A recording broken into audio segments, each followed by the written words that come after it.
It is considered as the worst scenario that can happen in a war, right?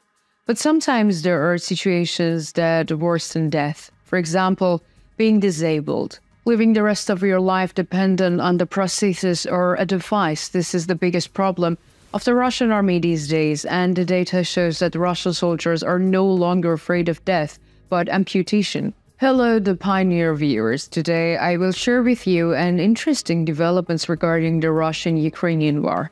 The Russian army has suffered heavy losses in the war, which is about to leave behind nearly 2 years. Not only heavy casualties, but also wounded soldiers and deserters. The Russian army's presence has decreased day by day. So what is the latest situation with the injured Russian soldiers? Let's take a look at the developments together. Do not forget to subscribe to our channel and turn on notifications so as not to miss the daily map reports prepared by the Pioneer team. I also read all your comments. Please continue to express your opinions about our content in the comments. Here we go, the Pioneer reports. Recently, Russian Deputy Labor Minister Alexei Vuchenko shared a very interesting developments with the public. As you know, since the beginning of the war, the Ukrainian army has many times taken Russian positions under heavy fire with artillery attacks. Let's put it this way. When an artillery attack comes, only the explosion of the cannon does not have an effect. Due to the blast waves of the area where the artillery shell falls, many pieces of the shrapnel are scattered around. Sometimes these shrapnel fragments are even more violent than the impact of the explosion. When we say the violence, we mean in terms of the impact. In addition to fatal injuries, many disabled injuries, and also caused by shrapnel. The statements made by the Russian Deputy Labor Minister Alexei Vuchenko are also relevant to this issue. The Russian official media states that the statements on the subject were made by the Russian Deputy Minister of Labor Alexei Vuchenko during a round-table meeting with Russian senators. Vuchenko's statements are as follows. We do not know the exact number of Russian soldiers who suffered serious injuries requiring medical intervention. However, we see that about 54% of such injuries are considered disabled due to amputation of limb. This is a really very noticeable problem. It is very high. We do not have such percentage of amputation among civilian disabled people. We see that about 8% of medical examinations leading to amputation are carried out in Moscow and St. Petersburg. We also know that 84% of the soldiers who passed the medical and social examinations were offered technical means of rehabilitation. These are not only prostheses, these are wheelchairs of various types.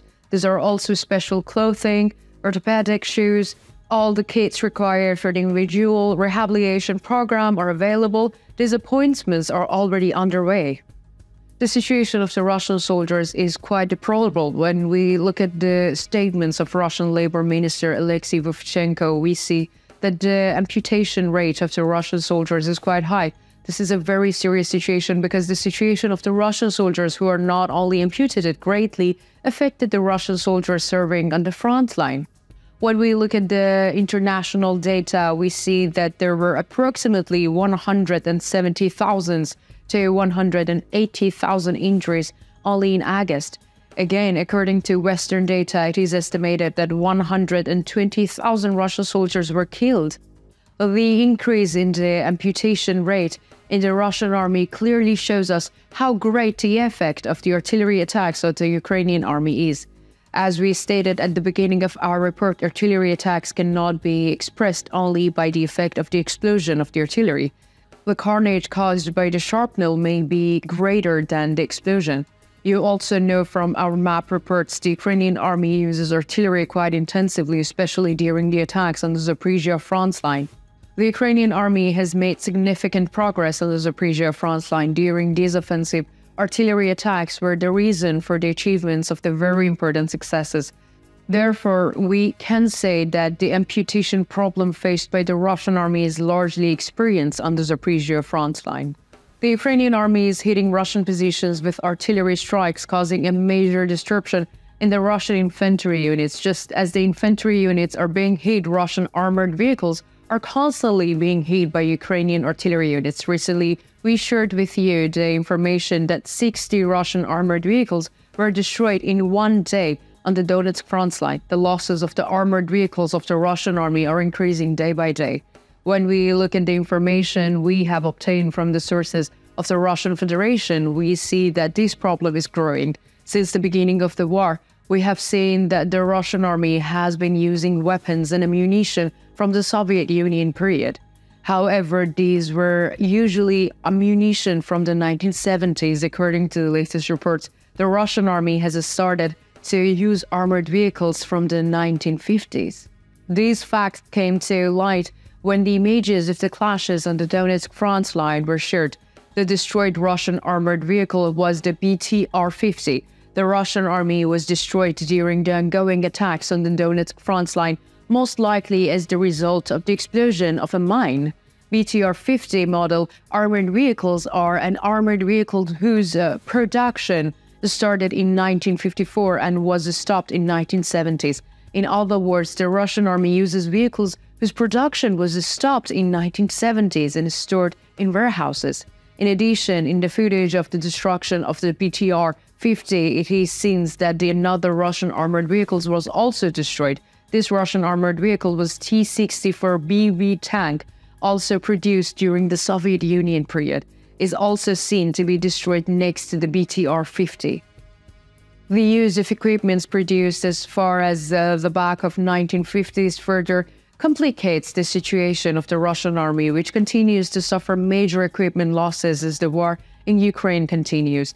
In addition, we can say that the lack of vital components such as ball bearings in the country due to the sanctions, which reportedly makes the production of the modern equipment difficult, reveals a desperate situation for the Russian army.